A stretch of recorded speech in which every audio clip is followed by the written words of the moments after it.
Telangana website 2026 సంబంధించి slot booking ఎట్లా చేసుకోవాలి అని చెప్పి మనం ఈ వీడియో లోపల డీటెయిల్‌గా మాట్లాడుకుందాం. కాబట్టి ఈ వీడియోని ఎక్కడ కూడా స్కిప్ చేయకుండా చూడుర్రి. అండ్ మీరు ఒకవేళ మన ఛానల్ కొత్త వస్తే పక్కాగా సబ్స్క్రైబ్ చేసుకొని మీ ఫ్రెండ్స్ అందరికీ ఈ వీడియోని షేర్ చేయండి. మనం ప్రీవియస్‌గా తెలంగాణ వెబ్‌సైట్‌కి సంబంధించి చాలా వీడియోస్ అయితే చేసుకున్నాం.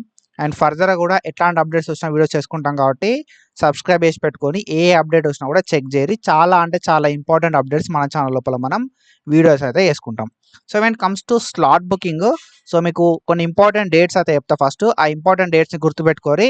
అండ్ ఆ ఇంపార్టెంట్ డేట్స్ అనేది చాలా చాలా చాలా ఇంపార్టెంట్ అన్నట్టు. ఓకేనా. సో ఫస్ట్లీ మనకు 19th జూన్ నుండి స్లాట్ బుకింగ్ అయితే స్టార్ట్ కావడం అయితే జరుగుతుంది. ఓకేనా. 19th జూన్ 2026 నుండి స్లాట్ బుకింగ్ అయితే స్టార్ట్ అవుతుంది. అండ్ 28th జూన్ 2026 వరకు మనకు స్లాట్ బుకింగ్ చేసుకోవడానికి టైం అయితే ఉంటుంది అన్నట్టు. ఓకేనా. స్లాట్స్ అనేది 22nd జూన్ 2026 నుండి 29th జూన్ 2026 దాకా మనకు అవైలబుల్ ఉంటాయి అన్నట్టు. ఓకేనా. స్లాట్ బుకింగ్ అనేది 19th జూన్ నుండి స్టార్ట్ అయ్యి 28th జూన్ దాకా స్లాట్ బుకింగ్ చేసుకోవడానికి టైం ఉంటుంది. కానీ మనకు స్లాట్స్ అనేది 22nd జూన్ 2026 నుండి అవైలబుల్ ఉంటాయి అన్నట్టు. 29th జూన్ 2026 వరకు స్లాట్స్ అయితే అవైలబుల్ ఉంటాయి. సో స్లాట్ బుకింగ్ లోపల మనకు సంబంధించిన బేసిక్ ఇన్ఫర్మేషన్ ఇచ్చి మనం ప్రాసెసింగ్ ఫీ అనేది పే చేసి మనకు కావాల్సిన ఒక హెల్ప్ లైన్ సెంటర్ని, ఒక డేట్ని, ఒక టైంని అయితే సెలెక్ట్ చేసుకుంటాం. సో మనకి హెల్ప్ లైన్ సెంటర్స్ ఎక్కడున్నాయి అండ్ మన హెల్ప్ లైన్ సెంటర్స్ లోపల ఎన్ని రోజులు కౌన్సిలింగ్ అవుతుంది, మనకు మన హెల్ప్ లైన్ సెంటర్స్ లోపల ఏ డేట్ రోజు కౌన్సిలింగ్ అవుతుంది అని చెప్పి మీకు తెలియాల్సి ఉంటుంది అన్నట్టు. సో అఫీషియల్ వెబ్సైట్ లోపల మనకి ఇక్కడ అనెక్సర్ 1 అని చెప్పి ఉంటుంది అన్నట్టు. Annexure 1 list of help line centres అని చెప్పి ఉంటుంది. ఈ లింక్ని మీరు ఓపెన్ చేస్తే మనకు మన తెలంగాణ లోపల ఎన్ని డిస్ట్రిక్ట్స్ లోపల స్లాట్ బుకింగ్ చేసుకున్న వాళ్ళకి సర్టిఫికేట్ వెరిఫికేషన్ ఉంటుంది, ఎన్ని డిస్ట్రిక్ట్స్ లోపల మనకు certificate verification help line centres ఉన్నాయని చెప్పి డీటెయిల్ ఒక పీడిఎఫ్ అయితే ఉంది. ఓకేనా. ఈ పీడిఎఫ్ లోపల ఆల్మోస్ట్ ఒక 36 హెల్ప్ లైన్ సెంటర్ డీటెయిల్స్ అయితే ఉన్నాయి అన్నట్టు. సో మీరు ఏం చేయాల్సి ఉంటుంది అంటే స్లాట్ బుకింగ్ చేసుకునే ముందే మీది ఏ డిస్టిక్, మీ డిస్టిక్ లోపల హెల్ప్ లైన్ సెంటర్ ఉందా. ఒకవేళ మీ ఆదిలాబాద్ అయిందనుకో, ఆదిలాబాద్ డిస్టిక్ లోపల హెల్ప్ లైన్ సెంటర్ ఉందా. హెల్ప్ లైన్ సెంటర్ ఉంటే మన సర్టిఫికేట్ వెరిఫికేషన్ అనేది ఎన్ని రోజులు అవుతుంది మన ఆదిలాబాద్ లోపల, 4 రోజులు అవుతుంది.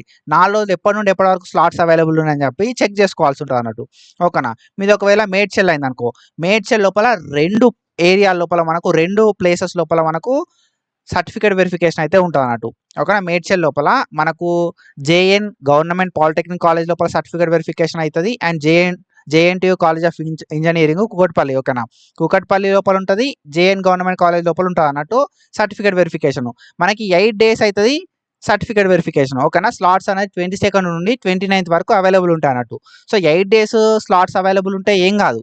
కానీ ఒకవేళ 5 days స్లాట్స్ అవైలబుల్ ఉన్నా, 4 days స్లాట్స్ అవైలబుల్ ఉన్నా ఇబ్బంది అవుతుంది అన్నట్టు మనకి. కాబట్టి మనం స్లాట్ బుకింగ్ చేసుకునే ముందే స్లాట్ బుకింగ్ అనేది ఎంత తొందర పాసిబుల్ అయితే అంత తొందరగా చేసుకోరి. First thing. ఓకేనా. స్లాట్ బుకింగ్ అనేది ఎంత తొందర పాసిబుల్ అయితే అంత తొందరగా చేసుకోరి. స్లాట్ బుకింగ్ చేసుకునే ముందే మీ డిస్టిక్ లోపల స్లాట్స్ అవైలబుల్ ఎప్పుడు ఉంటాయి. ఓకేనా. మీ డిస్టిక్ లోపల హెల్ప్ లైన్ సెంటర్ ఎక్కడ ఉన్నది ఫస్ట్. ఓకేనా. అండ్ స్లాట్స్ అనేది ఎప్పుడు అవైలబుల్ ఉన్నాయని చెప్పి చెక్ చేసుకోరి. తర్వాత స్లాట్ బుకింగ్ అనేది చేసుకోవాలి. ఎంత తొందర పాసిబుల్ అయితే అంత తొందర మీ స్లాట్ బుకింగ్ని కంప్లీట్ చేసుకోవాలి. అండ్ ఈ స్లాట్ బుకింగ్ ఎట్లా చేసుకోవాలని చెప్పి డీటెయిల్గా చెప్తా. ఒకవేళ మీకు ఈ వీడియో హెల్ప్ అయితే మాత్రం పక్కాగా సబ్స్క్రైబ్ చేసుకోరి. చాలామంది మన వీడియోస్ని చూస్తున్నారు అండ్ మంచి అప్డేట్స్ మనం చేసుకుంటున్నాం, కానీ ఎవరు కూడా సబ్స్క్రైబ్ చేసుకుంటలేరు. సో సబ్స్క్రైబ్ చేసుకోరి అండ్ మన ఛానల్ కూడా సపోర్ట్ చేయరి. మన చాలా అంటే చాలా చిన్న ఛానల్, సో చాలా తక్కువ వ్యూస్ అయితే వస్తూ ఉంటాయి అన్నట్టు. ఓకేనా. సో ఎక్కువ సపోర్ట్ ఉండదు, వ్యూస్ రావు, ఏం రావు. మనం కంటెంట్ మాత్రం మంచి కంటెంట్ ఇస్తాం కాబట్టి. ఓకేనా. సో మన కంటెంట్ బాగుంటుంది అండ్ మనం మంచి వీడియోస్ చేసుకుంటాం కాబట్టి సపోర్ట్ చేయరి. And when comes to slot booking, ఇది అఫీషియల్ వెబ్సైట్. ఈ అఫీషియల్ వెబ్సైట్ లోపల మనం అయితే స్లాట్ని బుక్ చేసుకోవాల్సి ఉంటుంది అన్నట్టు. ఓకేనా. సో అఫీషియల్ వెబ్సైట్కి అయితే మనం రావాల్సి ఉంటుంది. ఫస్ట్ స్లాట్ బుకింగ్ లోపల ఫస్ట్ స్టెప్ ఏంది కదా అంటే ప్రాసెసింగ్ ఫీ. ఓకేనా. మనం లాగిన్ అయ్యి మన బేసిక్ డీటెయిల్స్ ఇచ్చి ప్రాసెసింగ్ ఫీని పే చేస్తాం అన్నట్టు. తర్వాత స్లాట్ బుకింగ్ చేసుకుంటాం. ఓకేనా. ప్రాసెసింగ్ ఫీ అనేది సక్సెస్ అయిందా ఫెయిల్ అయిందా అని చెప్పి చెక్ చేసుకోవడానికి వెరిఫై యువర్ పేమెంట్ స్టేటస్ అని చెప్పి ఉంటుంది. వెరిఫై యువర్ పేమెంట్ స్టేటస్కి వెళ్ళి మన పేమెంట్ సక్సెస్ అయిందా ఫెయిల్ అయిందా అని చెప్పి చెక్ చేసుకోవాల్సి ఉంటుంది అన్నట్టు. ఓకేనా. సో ఫస్ట్లీ ఏంది కదా అంటే ప్రాసెసింగ్ ఫీ అనేది ఎట్లా పే చేయాలని చెప్పి చెప్తాను నేను. సో ఈ ప్రాసెసింగ్ ఫీ అనేది వాళ్ళు చెప్పిన టైం లోపల మాత్రమే పే చేయాలి.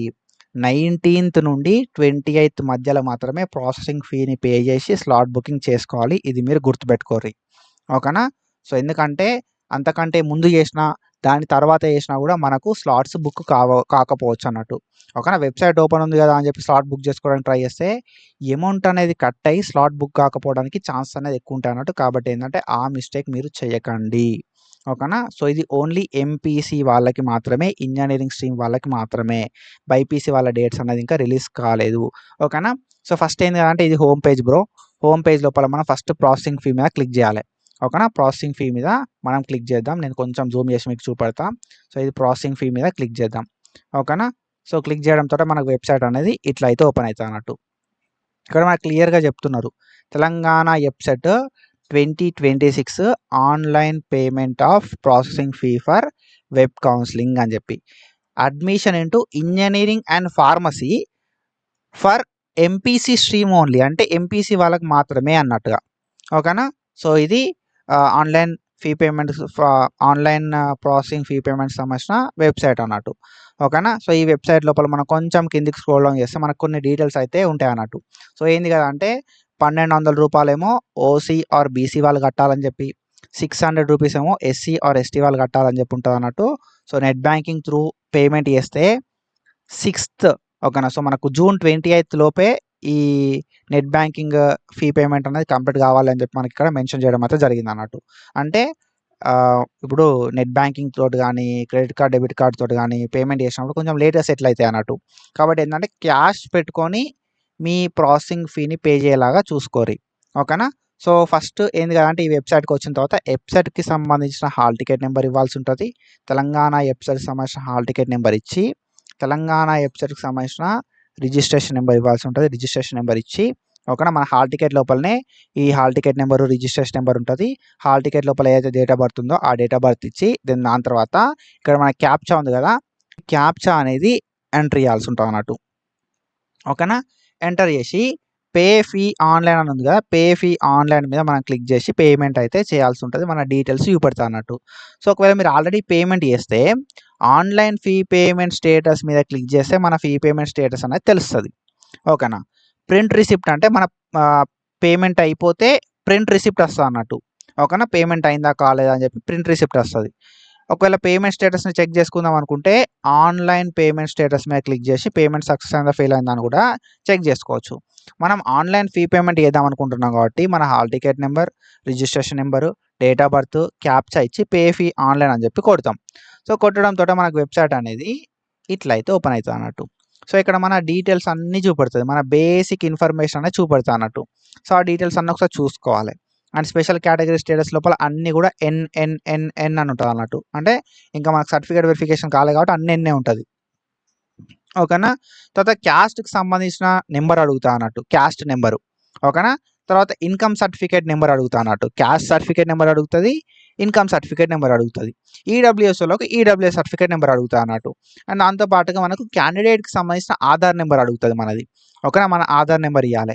ఓకేనా. క్యాస్ట్, ఇన్కమ్ ఒకవేళ ఉంటే ఈడబ్ల్యూఎస్, తర్వాత ఆధార్ కార్డ్ నెంబర్ ఇచ్చి మొబైల్ నెంబర్ అనేది మనం ఎంట్రీ చేయాల్సి ఉంటుంది అన్నట్టు. మొబైల్ నెంబర్ ఎంట్రీ చేసి ఈమెయిల్ ఐడి అనేది ఎంట్రీ చేయాల్సి ఉంటుంది అన్నట్టు.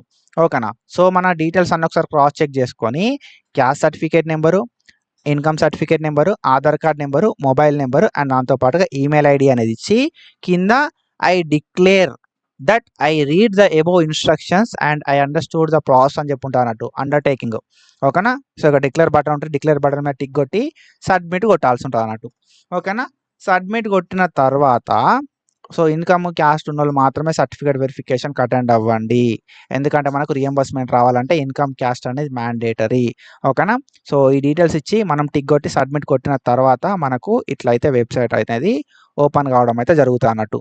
ఓకేనా. సో మనకి ఇక్కడ చూపెడుతుంది ఏమని అని అంటే మన హాల్ టికెట్ నెంబర్ ఏంటిది అనేది చూపెడుతుంది. అండ్ దాంతో పాటుగా మన ర్యాంక్ ఏంటిది అనేది చూపెడుతుంది అన్నట్టు. ఓకేనా. పేమెంట్ ఆప్షన్స్ చూపెడుతుంది మనకు. ఆ పేమెంట్ ఆప్షన్స్ లోపల మనం ఏ పేమెంట్ ఆప్షన్ అనుకుంటున్నామో ఇక్కడ క్లిక్ చేయాలి. క్లిక్ చేసి బిల్ డెస్క్ అనేది ఆప్షన్ ఉంటుంది మనకు, బిల్ డెస్క్ మీద క్లిక్ చేయాల్సి ఉంటుంది. లేకపోతే టీ వ్యాలెట్ అనే ఆప్షన్ ఉంటుంది అన్నట్టు, టీ వ్యాలెట్ మీద క్లిక్ చేయాలి. ఓకేనా. సో బిల్ డెస్క్ తోటి పేమెంట్ చేస్తావా లేకపోతే టీ వ్యాలెట్ తోటి పేమెంట్ చేస్తావా అనేది నీ ఇష్టం. ఇంకా వేరే డిఫరెంట్ ఆప్షన్స్ చూపెట్టింది అనుకో విత్ దట్. ఓకేనా. సో టీ వ్యాలెట్ అనేది పక్కకు పెట్టుకోరి. అందరి దగ్గర డెబిట్ కార్డు, క్రెడిట్ కార్డు ఉంటుంది కాబట్టి బిల్ డెస్క్ అనేది చూస్ చేసుకొని బిల్ డెస్క్ మీద క్లిక్ చేసి పే ఫీ ఆన్లైన్ అని చెప్పి ఉంటుంది అన్నట్టు, దాని మీద క్లిక్ చేయండి. సో పే ఫీ ఆన్లైన్ అని చెప్పి క్లిక్ చేయడంతో మనకు ఇట్లయితే బిల్ డెస్క్ త్రూ ఇట్లయితే ఓపెన్ కావడం అయితే జరుగుతుంది. మన ఆర్డర్ ఐడి అనేది చూపెడుతుంది, దాంతో పాటుగా ఎంత అమౌంట్ పే చేయాలని చెప్పి చూపెడుతుంది. అండ్ ఇక్కడ మనకు నెట్ బ్యాంకింగ్ అండ్ దాంతో పాటుగా credit card, debit card options అయితే చూపెడతా అన్నట్టు. సో నెట్ బ్యాంకింగ్ తోటి నువ్వు పేమెంట్ చేస్తా అనుకుంటే నెట్ బ్యాంకింగ్ తోటి పేమెంట్ చెయ్యి, ఓకేనా. క్రెడిట్ కార్డ్ ఆ డెబిట్ కార్డ్ తోటి చేద్దాం అనుకుంటే క్రెడిట్ కార్డ్ ఆ డెబిట్ కార్డ్ మీద క్లిక్ చేసి కార్డ్ నెంబర్ ఇచ్చి expiry date, CVV or CVC number ఇచ్చి అకౌంట్ హోల్డర్కి సంబంధించిన నేమ్ ఇచ్చి మేక్ పేమెంట్ ఫర్ రూపీస్ అని చెప్పి ఇక్కడ ఉంటుంది అన్నట్టు. ఆ పేమెంట్ మీద క్లిక్ చేస్తే మనకు ఒక ఓటీపీ వస్తుంది. ఆ ఓటీపీ ఎంటర్ చేస్తే పేమెంట్ అనేది సక్సెస్ఫుల్గా అయిపోతుంది అన్నట్టు, ఓకేనా.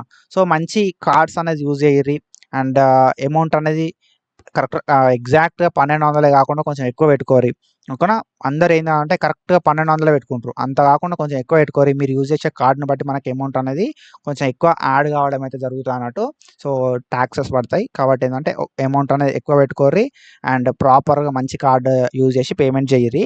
నెట్ బ్యాంకింగ్ అయితే మీ దగ్గర లాగిన్ ఐడి పాస్వర్డ్ ఉంటుంది కాబట్టి లాగిన్ ఐడి పాస్వర్డ్ ఇచ్చి ఓటీపీ అడుగుతుంది, ఓటీపీ ఇచ్చి పేమెంట్ని కంప్లీట్ చేసుకోరి, ఓకేనా. సో పేమెంట్ కంప్లీట్ అయిన తర్వాత ఈ పేమెంట్ సక్సెస్ అయిందా ఫెయిల్ అయిందా అని చెప్పి తెలుసుకోవడానికి సింపుల్గా అఫీషియల్ వెబ్సైట్ ఉంది కదా, అఫీషియల్ వెబ్సైట్ లోపల హోమ్ పేజ్ లోపలికి వచ్చి వెరిఫై పేమెంట్ స్టేటస్ అని చెప్పి ఒక ఆప్షన్ ఉంటుంది అన్నట్టు, ఓకేనా. వెరిఫై పేమెంట్ స్టేటస్ అని చెప్పి ఒక ఆప్షన్ ఉంటుంది, దాని మీద మనం క్లిక్ చేయాల్సి ఉంటుంది.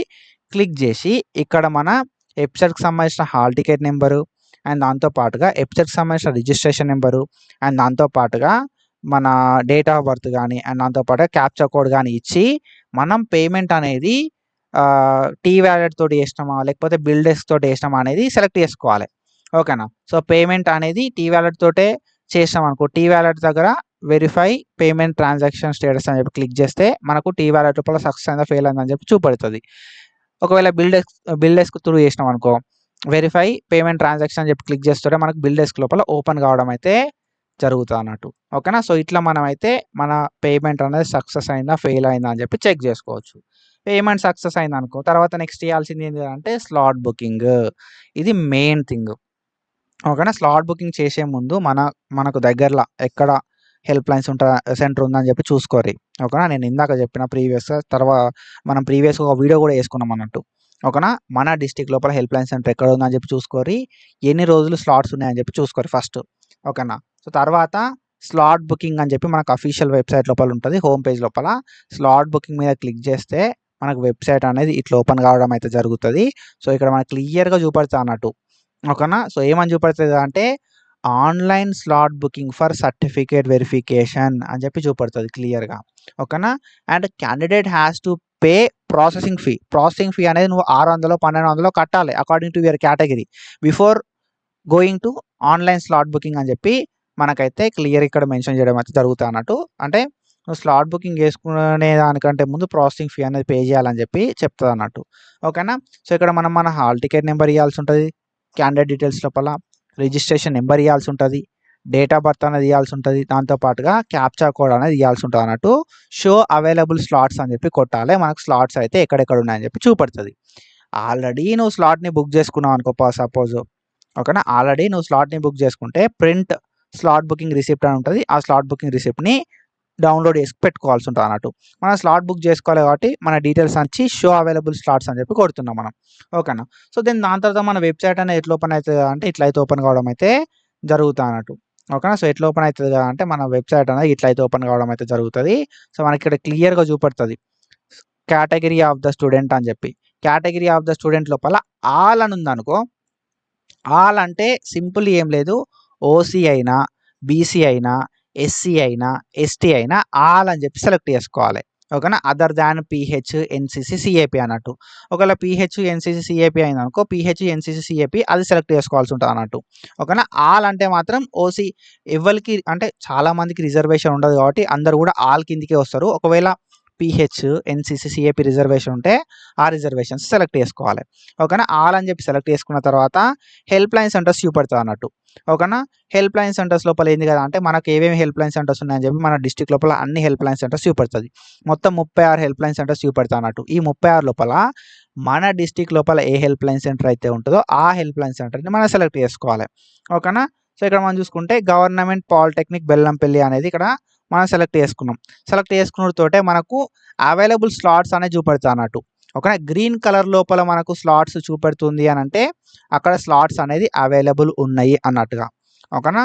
సో గ్రీన్ కలర్ లోపల ఉంది అంటే స్లాట్స్ అనేది అవైలబుల్ ఉన్నట్టుగా. మనకేంది కదంటే మీరు సెలెక్ట్ చేసుకున్న మనకు సింపుల్లీ మీరు సెలెక్ట్ చేసుకున్న హెల్ప్ లైన్ సెంటర్ ఏదైతే ఉంటుందో ఆ హెల్ప్ లైన్ సెంటర్ లోపల ఎన్ని రోజులైతే కౌన్సిలింగ్ కండక్ట్ చేస్తారో అన్ని రోజులకు సంబంధించి గ్రీన్ కలర్ లోపల చూపెడుతుంది. సో ఆ డేట్స్ లోపల మీకు కన్వీనియంట్ ఏదైతే డేట్ ఉంటుందో ఆ డేట్ని మీరు సెలెక్ట్ చేసుకోవాలి. సో ఆ డేట్ని మనం సెలెక్ట్ చేసుకున్న తర్వాత నెక్స్ట్ ఏంది అంటే ఆ డేట్ లోపల మనకు ఏ టైంకి స్లాట్స్ అవైలబుల్ ఉన్నాయని చెప్పి చూపెడతా అన్నట్టు. ఓకేనా. సో మనం ఫస్ట్ ఏం చేస్తాం, హెల్ప్ లైన్ సెంటర్ని సెలెక్ట్ చేసుకుంటాం. తర్వాత ఏం చేస్తాం, మనకు హెల్ప్ లైన్ సెంటర్ లోపల ఏమేమి స్లాట్స్ అవైలబుల్ ఉన్నాయని చెప్పి డేట్స్ చూపెడుతుంది. డేట్ సెలెక్ట్ చేసుకున్న తర్వాత టైం చూపెడుతుంది అన్నట్టు. పొద్దున 9 గంటలకు వెళ్ళి సాయంత్రం 6 గంటల వరకు హాఫ్ అన్ అవర్ గ్యాప్ తోటి మనకు స్లాట్స్ అయితే చూపెట్టడం అయితే జరుగుతుంది అన్నట్టు. సో మనకు కన్వీనియంట్ ఉన్న డేట్ని ఓకేనా, మనకు కన్వీనియంట్ ఉన్న హెల్ప్ లైన్ సెంటర్ని, మనకు కన్వీనియంట్ ఉన్న డేట్ని అండ్ మనకు కన్వీనియంట్ ఉన్న టైంని మనం అయితే స్లాట్ బుకింగ్ లోపల సెలెక్ట్ చేసుకోవాల్సి ఉంటుంది ఫర్ సర్టిఫికేట్ వెరిఫికేషన్. ఓకేనా. సో ఇక్కడ మనం ఏం చేస్తాం కదా అంటే ఒక డేట్ని మనం అయితే సెలెక్ట్ చేసుకున్నాం 17 అని చెప్పి. ఈ 17th లోపల కూడా మనం అయితే so according to that PDF ఓకేనా. సో ఏదో ఒక డేట్ని సెలెక్ట్ చేసుకున్నాం. ఫర్ సపోజ్ 22nd సెలెక్ట్ చేసుకున్నాం అనుకో. సో 22nd రోజు నీకు ఏ టైం కావాలని చెప్పి ఉంటుంది అన్నట్టు. ఆ టైంని మనం సెలెక్ట్ చేసుకున్న తర్వాత next so do you want to really confirm అంటుంది అన్నట్టు. ఓకేనా. నువ్వు ఆల్ అనే కేటగిరీని సెలెక్ట్ చేసుకున్నావు, నువ్వు ఇట్లా బెల్లంపల్లి అనే ఒక హెల్ప్ లైన్ సెంటర్ని సెలెక్ట్ చేసుకున్నావు అండ్ ఈ డేట్ని సెలెక్ట్ చేసుకున్నావు అని చెప్పి డేట్ చూపెడుతుంది అండ్ ఈ టైంని సెలెక్ట్ చేసుకున్నావు అని చెప్పి టైం చూపెడుతుంది. Do you want to confirm అని అంటుంది అన్నట్టు. Okay. Do you want to continue in all category అని చెప్పి అడుగుతుంది. ఎస్ అని చెప్పి కొట్టాలి. ఎస్ అని చెప్పి కొట్టుడుతోటే మనకి ఏమవుతుంది అంటే మన స్లాట్ అనేది బుక్ కావడం అయితే జరుగుతుంది. ఓకేనా. సో స్లాట్ బుక్ అయినట్టుగా మనకి ఇట్లా చూపెడతా అన్నట్టు. హెల్ప్ లైన్ సెంటర్ డీటెయిల్స్ అని చెప్పి మనకు క్యాండిడేట్కి సంబంధించిన నేము, ఫాదర్ నేము, ర్యాంక్ అండ్ మీరు ఏ హెల్ప్ లైన్ సెంటర్ని బుక్ చేసుకున్నారు అండ్ ఏ టైంకి స్లాట్ని బుక్ చేసుకున్నారు, ఏ కేటగిరీ లోపల స్లాట్ని బుక్ చేసుకున్నారు అని చెప్పి ప్రతిదీ డీటెయిల్స్ అయితే మనకు చూపెట్టడం అయితే జరుగుతుంది అన్నట్టు. సో ఈ డీటెయిల్స్ మీరు ఏం చేయాల్సి ఉంటుంది కదా అంటే ప్రింట్ తీసుకొని స్లాట్ బుకింగ్ చేసుకున్న తర్వాత సర్టిఫికేట్ వెరిఫికేషన్కి వెళ్ళేటప్పుడు పట్టుకొని వెళ్ళాల్సి ఉంటుంది అన్నట్టు. ఓకేనా. సో ఇది స్లాట్ బుకింగ్కి సంబంధించి మనమైతే ఇట్లా ఈజీగా స్లాట్ బుకింగ్ అయితే చేసుకోవచ్చు. సో పేమెంట్ చేసేటప్పుడు కొంచెం జాగ్రత్తగా ఉండుర్రి అండ్ స్లాట్స్ బుక్ చేసుకునేటప్పుడు మనకు కన్వీనియంట్ ఉన్న టైంని బుక్ చేసుకోరి. క్యాస్ట్, ఇన్కము అండ్ దాంతో పాటుగా మీకు ఏమైనా రిజర్వేషన్స్ ఉంటే ఆ సర్టిఫికేట్స్ ఉన్నప్పుడు మాత్రమే స్లాట్ బుకింగ్ చేసుకొని సర్టిఫికేట్ వెరిఫికేషన్కి అటెండ్ అవ్వండి. అండ్ మీకు కన్వీనియంట్ ఉన్న టైంకి మాత్రమే సర్టిఫికేట్ వెరిఫికేషన్కి అటెండ్ అవ్వండి. మళ్ళీ మనం డేట్స్ చేంజ్ చేసుకోవడానికి ఉండదు అన్నట్టు. ఓకేనా. సో ఇది ఇన్ఫర్మేషన్. ఒకవేళ మీకు హెల్ప్ఫుల్ అనిపిస్తే మాత్రం పక్కాగా సబ్స్క్రైబ్ చేసుకొని మీ ఫ్రెండ్స్ అందరికీ ఈ వీడియోని షేర్ చేయండి. అండ్ ఫర్దర్గా మంచి అప్డేట్స్ గురించి వీడియోస్ అయితే చేసుకుందాం. సో నెక్స్ట్ వీడియో లోపల సర్టిఫికేట్ వెరిఫికేషన్ అయిపోయిన వాళ్ళు క్యాండిడేట్ రిజిస్ట్రేషన్ ఎట్లా చేసుకోవాలని చెప్పి డీటెయిల్ వీడియో అయితే చేసుకుందాం. కాబట్టి డెఫినెట్గా సబ్స్క్రైబ్ చేసుకొని పెట్టుకోండి. So do follow us for more content and thank you so much. Signing off.